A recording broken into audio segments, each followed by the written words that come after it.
The morning dew glistened on the tall grass as I walked the perimeter of my grandmother's ranch. The property had been in our family for 3 generations, passed down from my great-grandfather who had settled here when there was nothing but open fields and possibility. The distant mountains stood as silent witnesses to decades of family history, their peaks catching the first light of day while the valley remained in shadow. My footsteps followed a path worn by years of the same mourning, ritual my grandmother had performed until her final days. The ranch spread across 15 acres of what was once expansive farmland, now an island of rural heritage surrounded by encroaching suburban development. Pristine rows of identical homes with perfectly manicured lawns had crept closer over the decades, but our property remained untouched by the homogenization happening around us. At the center of it all stood the barn, its weathered red paint faded to a warm russet that seemed to glow in the morning sun. I approached the grand old structure, running my fingers along the rough-hewn timber that my grandfather had selected, cut, and raised with his own hands. The splintered wood felt alive beneath my touch, holding memories of horses that once occupied the stalls, hay bales stacked to the rafters, and the laughter of 3 generations of children playing in its shade. My grandmother always called this barn the heart of our home, a steadfast guardian that had withstood countless storms, both literal and metaphorical. Just 3 weeks had passed since I received the call about her passing. The funeral had been small but meaningful, attended by neighbors who remembered the way things used to be before developers discovered our quiet corner of the county. Now the property belonged to me, the deed transferred, the responsibilities passed down, the weight of preservation suddenly resting on my shoulders alone. The grief still came in unexpected waves, catching me off guard when I entered rooms still filled with her presence. The farmhouse needed work. The porch sagged slightly on one side, and the kitchen remained firmly rooted in 1975 with its avocado-colored appliances and laminate countertops. But there was good bone structure, as my grandmother would have said. With my background in architectural restoration, I had already begun sketching plans for bringing the house back to its original glory while adding modern conveniences she had always refused. From where I stood beside the barn, I could see the entrance to Meadowbrook Estates, a planned community that had sprung up 5 years earlier where the Henderson Dairy Farm once operated. Their stone entrance marker was pristine, the landscaping precise and controlled. Even the trees seemed to stand at attention, unlike the wild, sprawling oaks that dotted our property. The contrast between their regimented world and our organic one could not have been more pronounced. Back at the house, I sorted through decades of accumulated paperwork. My grandmother had kept every receipt, every letter, every document related to the property meticulously filed in her home office. There were property tax records dating back to 1943, hand-drawn maps of original fence lines, and photographs chronicling the construction of every structure on the land. When I collected the mail from the box at the end of our long gravel driveway, most of it was the usual assortment of sympathy cards, utility bills, and advertisements. But one envelope stood out, clean white with a professionally printed logo in the corner, Meadowbrook Estates Homeowners Association. I stared at it with furrowed brow, confusion giving way to curiosity. Our property had never been part of any homeowners association. We predated them all by nearly a century. I carried the letter into the kitchen, setting it aside while I made coffee in the percolator my grandmother had used every morning of her adult life. Only when the familiar aroma filled the room did I finally open the envelope, unaware that its contents would shatter the peaceful transition I had envisioned and thrust me into a battle for my family's legacy. The letterhead was embossed and professional, bearing the Meadowbrook Estates logo, a stylized tree surrounded by a perfect circle. My eyes scanned the opening paragraph, casual at first, then returning to reread with growing disbelief. The letter trembled in my hands as the implications became clear. According to this document, the Meadowbrook Estates Homeowners Association was asserting that my family's historic barn and the surrounding 3 acres fell within their jurisdiction, due to what they called boundary adjustments approved in prior agreements. The language was coldly bureaucratic but unmistakable in its intent. They claimed my grandfather's barn, the very structure he had built with lumber milled from trees on our own land, violated their aesthetic guidelines for community structures. They demanded immediate compliance with their standards, which included repainting, structural modifications, and removal of agricultural equipment inconsistent with the neighborhood character. Alternatively, they suggested the return of what they falsely claimed was community property, originally intended for a neighborhood recreation area. I read the letter 4 times, my initial shock giving way to a burning anger that rose from deep in my chest. The audacity was breathtaking. Each paragraph contained another outrageous claim, another demand, another thinly veiled threat about legal remedies should I fail to respond within 30 days. The signature at the bottom belonged to Karen Thompson, President, Meadowbrook Estates HOA. A phone number was provided for questions or to arrange compliance discussions. My hand reached for the phone before my brain had fully processed what I would say. The number rang 3 times before a crisp, professional voice answered. Karen Thompson speaking. This is Alex Morgan. I just received your letter regarding my property on Old Mill Road. I struggled to keep my voice level, professional, despite the fury building inside me. Ah, yes, the Morgan property. Her tone suggested she had been expecting my call. I trust you have reviewed our correspondence regarding the violations. Violations. The word escaped as a harsh laugh. There are no violations because your HOA has absolutely no authority over my family's property. The barn has stood there for 80 years. It predates your entire development by decades. Ms. Morgan, she replied, her voice taking on a condescending tone that made my jaw clench. Your grandmother was made aware of our pending claim when Meadowbrook began development. The property boundaries were adjusted during the approval process for our community. Perhaps she did not explain this to you before her unfortunate passing. The casual reference to my grandmother sent a fresh wave of anger through me. My grandmother would never have agreed to surrender any part of our land, especially not the barn. She dedicated her life to preserving this property intact. Nevertheless, Karen continued smoothly, the documentation exists. The eastern boundary of your property was redrawn when the county approved our development. The barn and surrounding acreage fall just within our community borders. Your grandmother was compensated for this adjustment, I assure you. That is absolutely false, I stated firmly. I have every document related to this property going back 3 generations. There was never any legal boundary change or compensation. Then I suggest you look more carefully at those documents, Ms. Morgan. Our attorneys have verified our position thoroughly.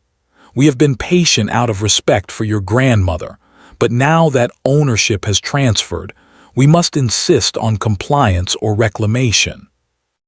The conversation continued in circles, her tone growing increasingly impatient as I refused to accept her claims. When I finally hung up, my hands were shaking with suppressed rage. I immediately went to my grandmother's filing cabinet, pulling out every folder related to property boundaries and development notices. Hours passed as I spread documents across the dining room table, creating a timeline of surveys, deeds, and county notices. When darkness fell, I continued by flashlight in the attic, where older records were stored in cedar chests. It was well past midnight when my light caught something troubling, a boundary survey from 15 years ago with a small notation in the margin, initialed but not fully signed. The line marking our eastern property boundary showed a slight adjustment, a minor deviation that might have seemed insignificant at the time. My stomach dropped as I studied the document more closely. This single paper, with its seemingly innocuous adjustment, created just enough ambiguity for someone like Karen Thompson to exploit. It was not a smoking gun, but it was a crack in our armor, a small administrative error that the Meadowbrook Estates HOA was now leveraging with ruthless efficiency in an attempt to seize my family's heritage. The law office of Andrew Mercer occupied the second floor of a Victorian building in the town center. Sunlight filtered through tall windows, illuminating dust motes dancing above leather-bound law books that lined walnut shelves. Andrew himself resembled his office, traditional, substantial, with an air of quiet authority. His bushy gray eyebrows knitted together as he examined the documents spread across his mahogany desk. "These property records go back quite a ways," he remarked, handling the yellowed papers with reverence. "Your family has kept meticulous documentation." "My grandmother never threw away a single piece of paper related to the ranch," I explained. "She was almost obsessive about maintaining records." Andrew nodded appreciatively before picking up the Meadowbrook Estates letter. His frown deepened as he read through their claims, occasionally shaking his head or making small noises of disapproval. When he finished, he removed his reading glasses and fixed me with a serious gaze.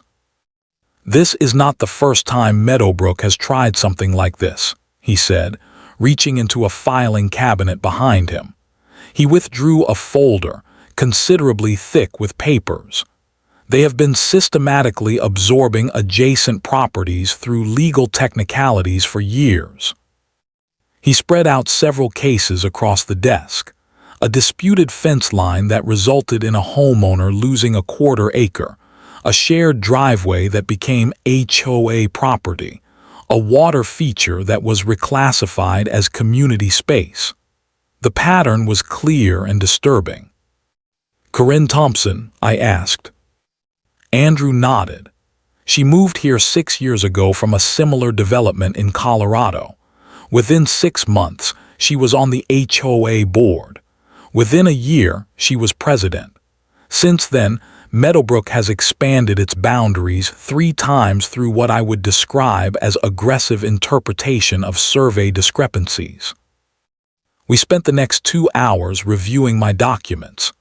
I showed him photographs of my grandfather raising the barn beams in 1943, county permits filed the same year, property tax assessments that clearly included the barn and surrounding acreage, and testimonial letters from elderly neighbors who remembered the construction. "These are excellent historical records," Andrew said. "However," his voice trailed off as he examined the boundary survey with the marginal notation I had found in the attic. He tapped the paper with one finger. "This is where they found their opening." "What exactly does that notation mean?" I asked, leaning forward.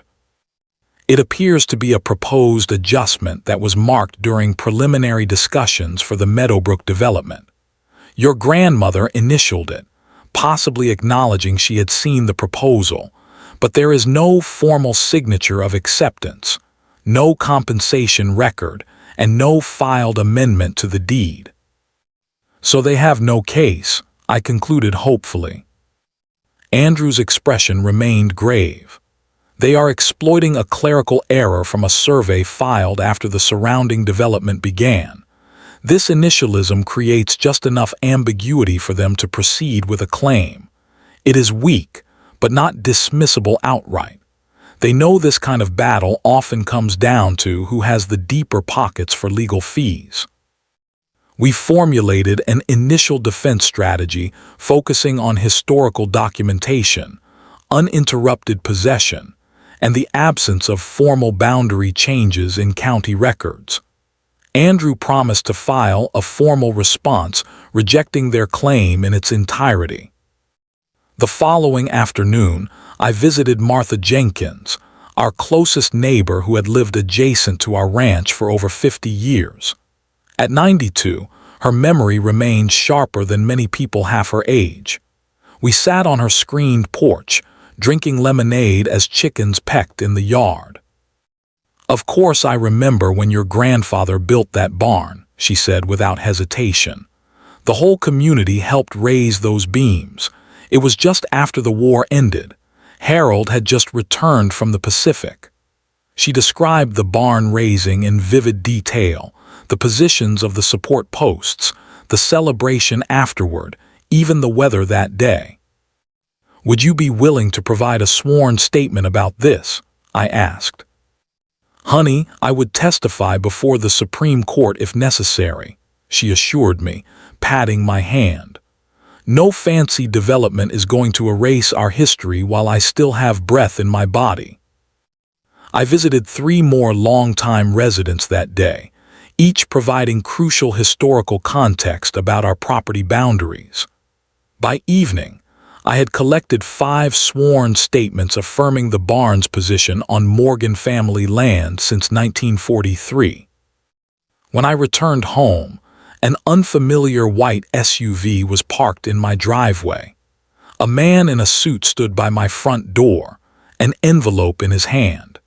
He introduced himself as a representative of the Meadowbrook Estates HOA and handed me the envelope with a curt nod before returning to his vehicle.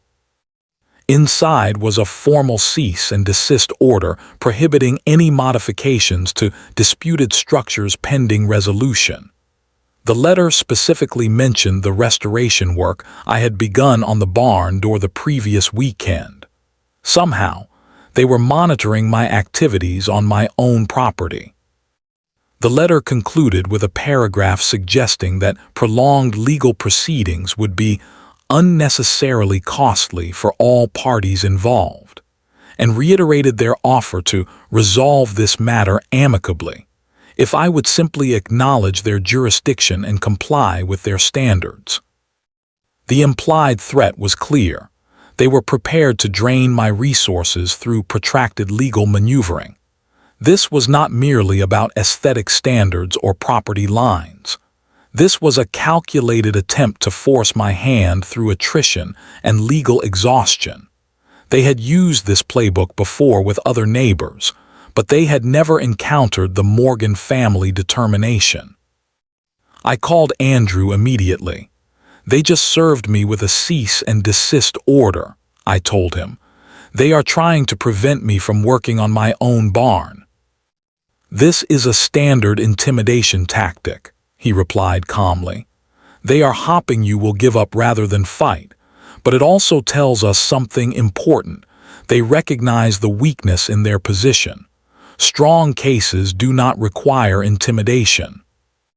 I looked out my kitchen window at the barn silhouetted against the setting sun, its weathered frame standing as it had for decades, solid, unwavering, a testament to family perseverance. "I am not giving up," I said firmly. "Not on my watch." The Meadowbrook Estates Community Center was a modern building with sharp angles and large windows, a stark contrast to the historical architecture that had once defined our rural community. As I pushed through the glass doors, the buzz of conversation immediately dampened. Several dozen people filled rows of chairs facing a long table where 5 board members sat with perfect posture. Karen Thompson centered among them like a queen holding court. Her platinum blonde hair was swept into an immaculate updo, her red blazer a beacon of authority against the beige walls. She glanced up from her papers, our eyes meeting briefly before she returned to her conversation with the man beside her. The message was clear. I was an inconvenience to be addressed at her convenience. I found an empty seat near the back, acutely aware of the sideways glances and whispers that followed me. Most faces were unfamiliar, newer residents drawn to Meadowbrook for its manicured lawns and community amenities. Their expressions ranged from curious to openly hostile, having clearly heard only one version of the property dispute. Karen called the meeting to order with 3 sharp taps of her gavel. After dispensing with regular business matters, she smoothly transitioned to what she called community aesthetic concerns, pulling up a PowerPoint presentation with aerial photographs of the neighborhood. "As you can see from these images," she began, her voice carrying effortlessly through the room, "our community has maintained exceptional standards in every area except one." The presentation shifted to a photograph of my barn, deliberately shot from an unflattering angle that emphasized weathered boards and faded paint. "The unsightly agricultural structure at the edge of our community diminishes all our property values," Karen announced to murmurs of agreement from newer residents. "Our research has confirmed that this structure actually falls within Meadowbrook boundaries according to county records. We have attempted to work with the current owner," her eyes flicked briefly toward me, "but have encountered unfortunate resistance." My pulse pounded in my ears as she continued describing my family barn as if it were an eyesore, a blight, a problem to be eliminated. When she finally opened the floor for community comments, I rose from my seat, clutching a folder of photographs. My legs felt unsteady as I approached the microphone set up for residents. "My name is Alex Morgan," I began, my voice wavering slightly before finding its strength. "That unsightly structure you refer to is my family's barn, built by my grandfather in 1943.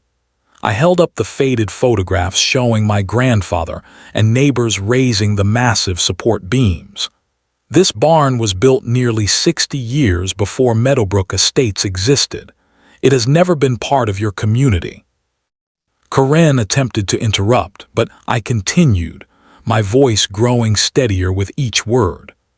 "The claim that this barn somehow falls within your jurisdiction is based on a clerical error that was never formalized or compensated. This is not about aesthetics. It is about erasing history for profit." A murmur rippled through the crowd. Karen quickly reclaimed control, her smile never reaching her eyes. "Ms. Morgan clearly has strong emotional attachments to the structure, which we respect.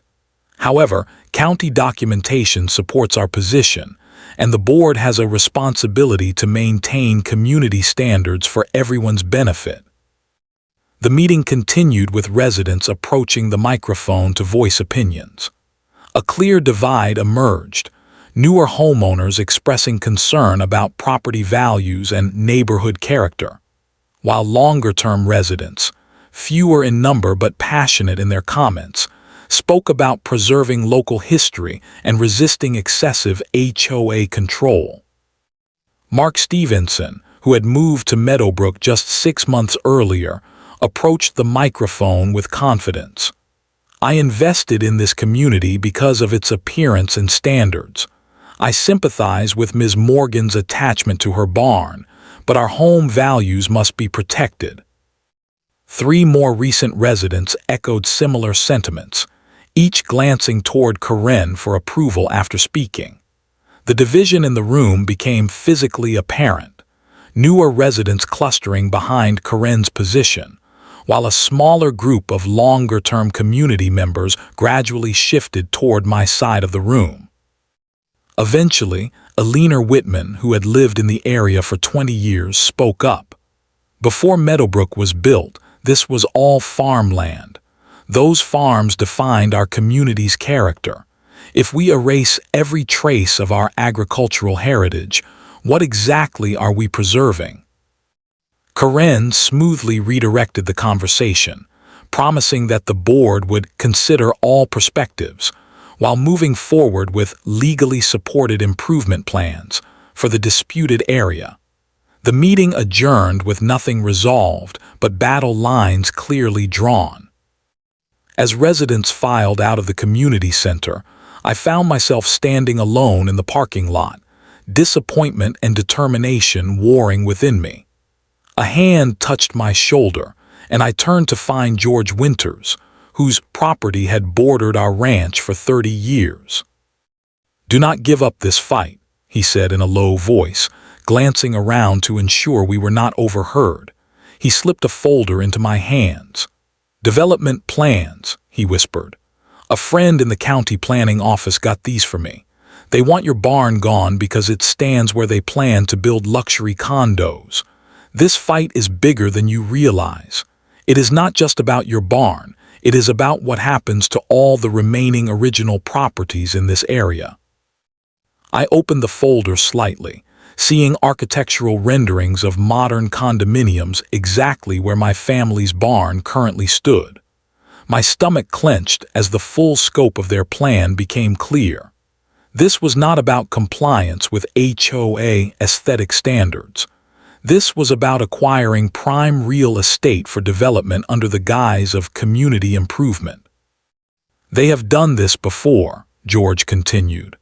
"Small encroachments, legal technicalities, pressure campaigns that make holding out seem more trouble than it is worth. Most people eventually give in."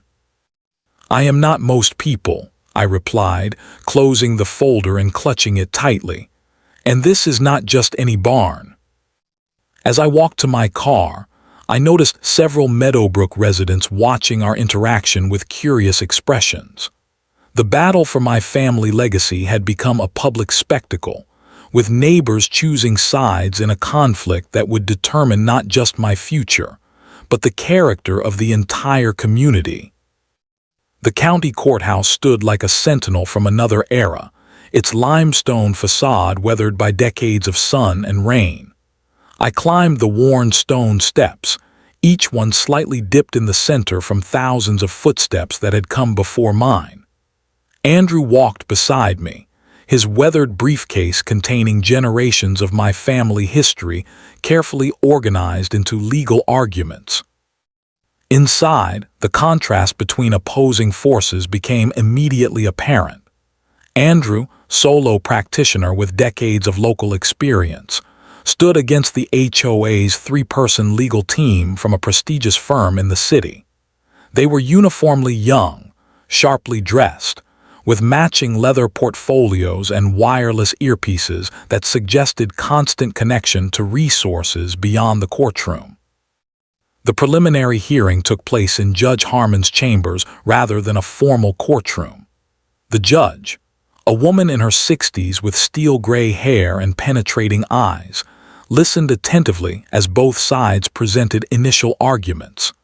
The HOA attorneys moved with choreographed precision, presenting enlarged property maps highlighting the surveying discrepancy that formed the core of their claim.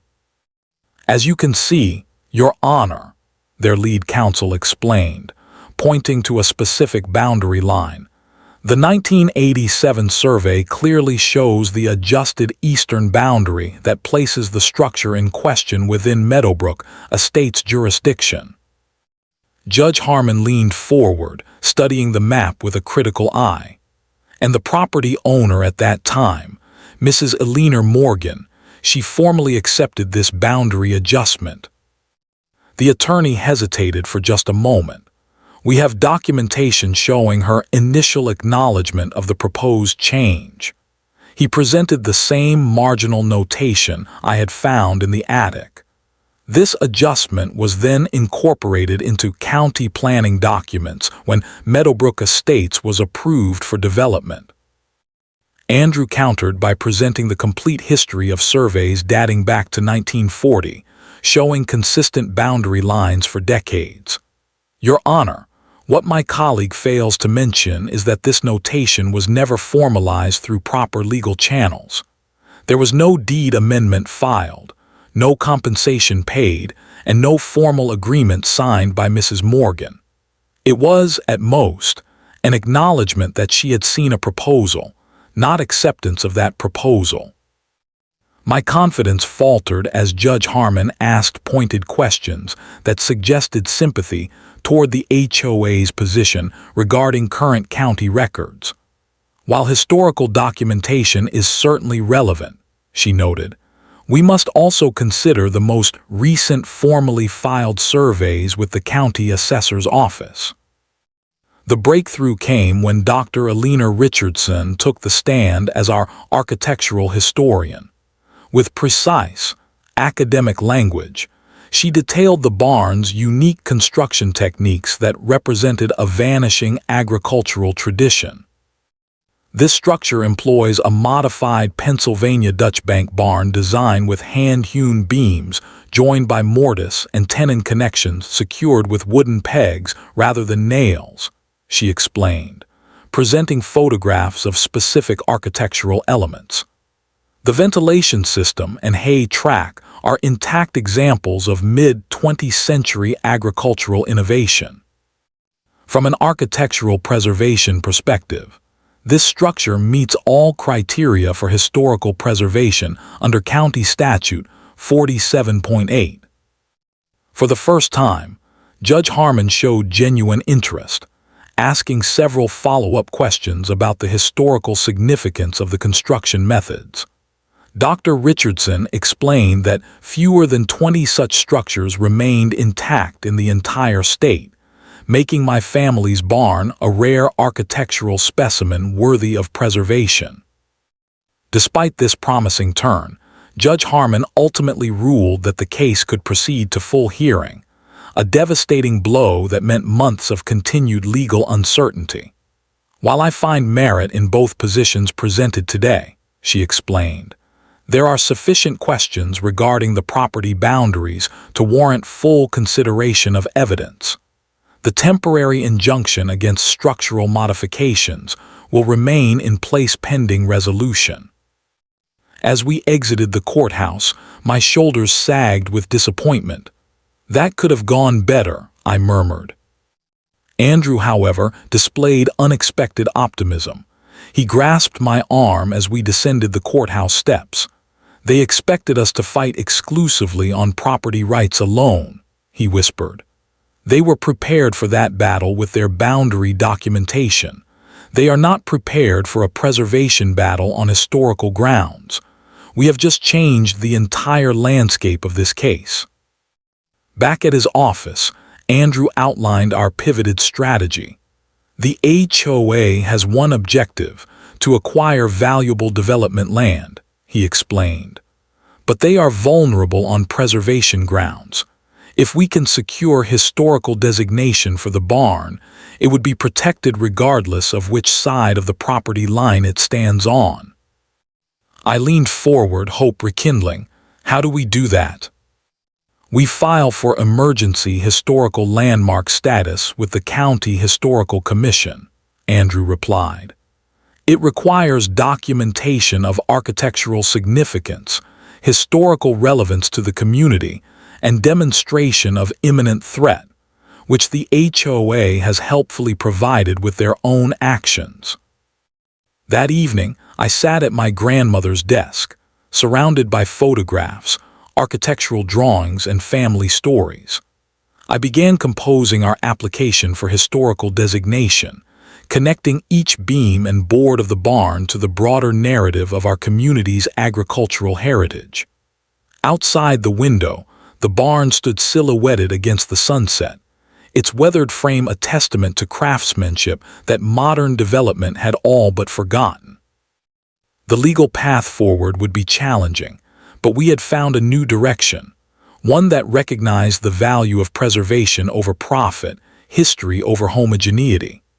As darkness fell, I worked by lamplight, my determination strengthened by the knowledge that this fight had grown beyond property lines to encompass something far more fundamental: the question of what we choose to protect and what we allow to be erased in the name of progress.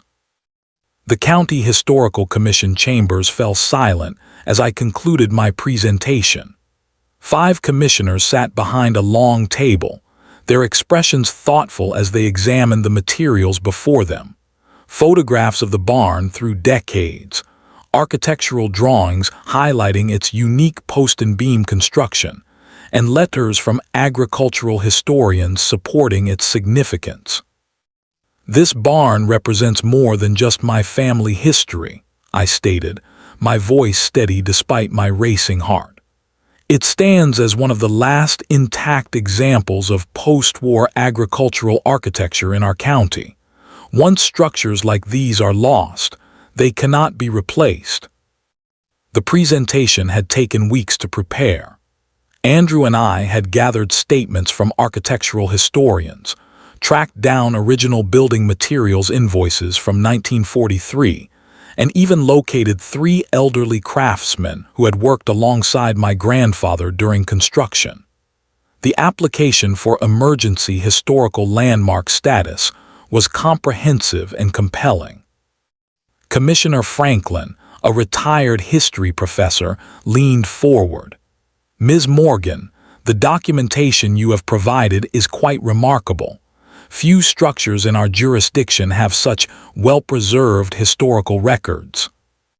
Outside the hearing room, a growing crowd of supporters gathered in the hallway. Many wore blue buttons reading "Save Our Heritage," a grassroots movement that had formed in response to our fight. Some were long-standing community members who remembered my grandparents, while others were Meadowbrook residents who had grown increasingly concerned about their HOA's aggressive tactics. The commissioners called Karen Thompson to respond to our application. She approached the podium with practiced confidence, her red blazer as bright as a warning flag. "While we appreciate the Morgan family's attachment to this structure," she began smoothly, "the historical significance has been greatly exaggerated. Many old barns exist throughout the county. This particular structure stands on land that has been properly zoned for residential development according to the county master plan. Granting historical status would impose undue hardship on the surrounding community and violate the property rights of Meadowbrook Estates residents." As Karen continued her argument against preservation, Commissioner Franklin interrupted with an unexpected question. "Ms. Thompson, can you explain why the HOA has such strong interest in this particular structure? If it indeed falls within your boundaries as you claim, why not simply leave it as a historical community feature?" Karen hesitated momentarily before recovering. "Our covenants require consistent architectural standards throughout the community. This structure simply does not meet those standards." The commissioners deliberated briefly before announcing they would continue reviewing the application and supporting materials before making their determination. Though not an immediate victory, the serious consideration of our application represented a significant shift in momentum. As the hearing adjourned, local news reporters approached for interviews. What had begun as a private property dispute had evolved into a community conversation about development, preservation, and the character of our changing county. Standing before the cameras, I spoke not just about my barn, but about the importance of protecting our collective heritage against unchecked development. The most damning evidence against the HOA arrived unexpectedly that evening. George Winters called, his voice urgent. "Check your email. My friend at the county records office found something you need to see immediately." The documents he had forwarded contained financial records revealing that Karen Thompson's husband, Michael, was a silent partner in Ridgeline Development Group, the very company slated to build luxury condominiums on the disputed property if the HOA successfully claimed it. This direct financial conflict of interest had never been disclosed to Meadowbrook residents or the county. Local news cameras captured Karen's furious exit from a hastily called HOA board meeting the following day. Her carefully maintained composure cracked visibly as she shoved past reporters asking about the conflict of interest. "No comment at this time," she snapped, her face flushed with anger or embarrassment or both. That evening, as I sat on my porch watching the sunset paint the barn in golden light, my phone rang with an unexpected caller ID. Martinez, County Council. Ms. Morgan, Councilwoman Elena Martinez began when I answered. I have been following your situation closely. My family farmed the land where Westridge Mall now stands before developers purchased it 20 years ago. Nothing remains of our heritage there. Not a single structure was preserved. Her voice carried both regret and resolve. This is not just your fight anymore, she continued. This is about what kind of community we want to be, one that honors its past while building its future, or one that simply erases history for the highest bidder. I would like to introduce a temporary moratorium on demolition of structures over 50 years old pending heritage review. Would you be willing to speak at the next council meeting? As we discussed the details of the proposed moratorium, I watched lightning bugs begin their evening dance around the barn. The building stood as it had for decades, solid, unwavering, a silent witness to changing times. For the first time since receiving that HOA letter, I felt the momentum shifting in our favor. The battle was far from over, but we were no longer fighting alone. Morning sunlight streamed through the high windows of the courtroom, casting long rectangles of light across the polished floor. The gallery behind me filled with faces both familiar and new, neighbors, community members, and even local press drawn by the story of rural heritage under threat. The past 3 months had transformed a private property dispute into a referendum on community values and development ethics. Judge Harmon entered, and we all rose. She looked rested and focused, having had time to review all evidence, including the recently revealed conflict of interest involving Karen's husband and the development company. The HOA's legal team appeared noticeably less confident than during our preliminary hearing, their expressions tense as they arranged documents before them.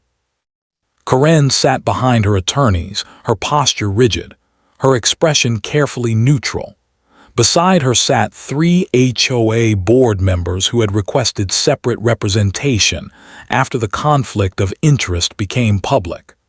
The fracturing of their united front was visible in the physical distance they maintained from their president.